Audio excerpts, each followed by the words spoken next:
I hate the fact that Squid Games has become a meme because cinematically speaking, gorgeous. Hi, I'm Yasu.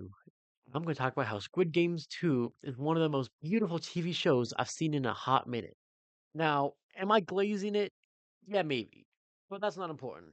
I do want to leave a spoiler warning though, because I can't really talk about the story or the lighting without spoiling those. So you have been warned.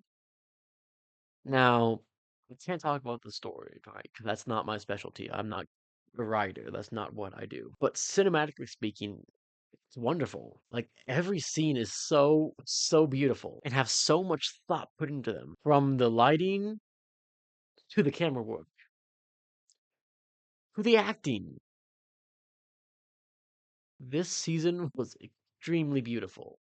One scene in particular is the end of episode 1, where Gi-hun and the recruiter are talking.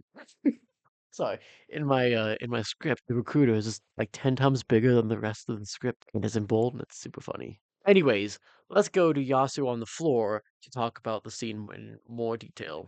Thank you, voiceover Yasu. Anyways, so in this scene, right, we have two characters going on. So, of course, we have Gihun here, and we have the recruiter on this side. So in the scene, right, we have the recruiter on this side, we have the big, massive table between them, and then we have Gihun here, right? Now for this one, the 180 line would be this, right?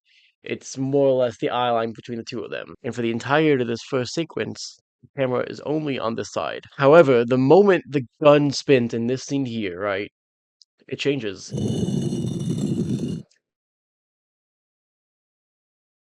After the spin, we have a POV shot of the pew pew pointing at Gihun.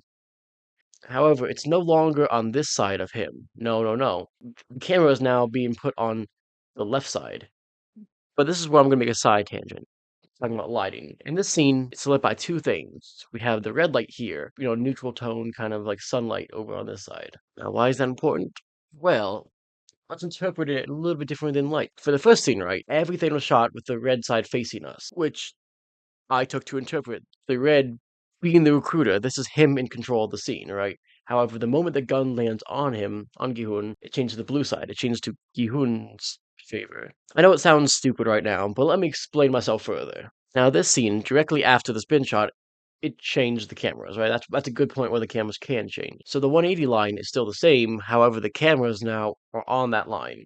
No longer are they over the shoulders, now they're in single shots. But we split the scene in half. The recruiter is still thinking that he is in control, right? So he's leaning more towards the red, while Gihun is exactly split in half because he knows that Russian roulette is completely up to chance.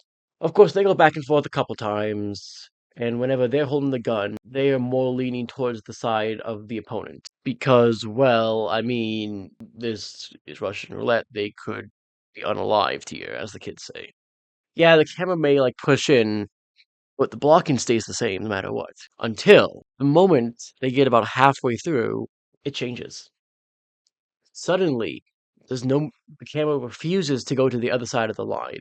They broke the 180 for this last scene intentionally. See, the camera shots we have in this one is an over the shoulder looking at the recruiter, an over the shoulder looking at Gihun, and obviously the two shot which has them both in the weird red background in the background to kind of give motivation to the red light. But the cool thing is the hold that the recruiter has is no longer as powerful. Now more of that light blue light is showing.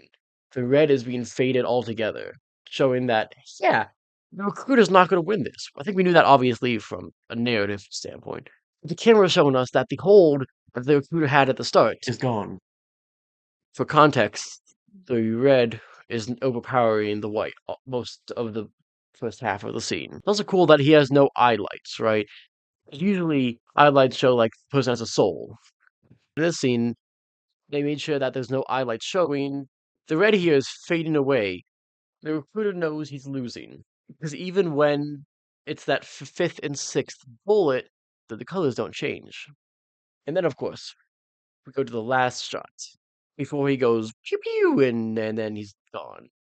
The cooler light is now seeping over into this red area to show that Gihun is pushing back, and he's won. He's not entirely red because the recruiter still knows that his values are still correct or something like that. I don't know.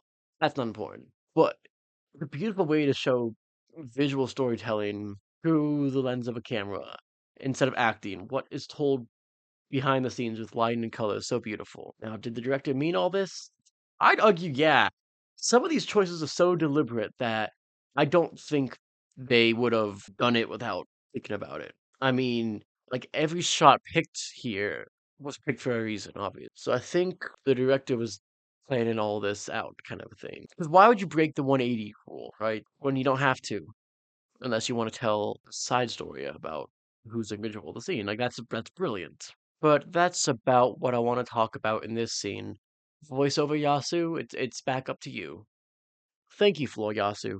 He also reminded me to ask all of you to beat up that subscribe button, since it went out and won a Squid Game and didn't share any of the money with me. So if you could do that, that'd be amazing. But anyways, I know that was kind of disorganized, but it's such a simple way to show how much thought was put into this. I can't say how much of it was the director and how much was Netflix, but pretty much every scene had me gazing at its beauty.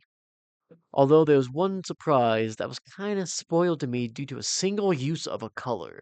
But that's not important. What is important that you go and watch Squid Game Season 2 again, this time focusing on not what is said, but what is told through the movement, the color, the lighting, because that is a whole different world than the acting. But as always, good luck, Godspeed, and good night.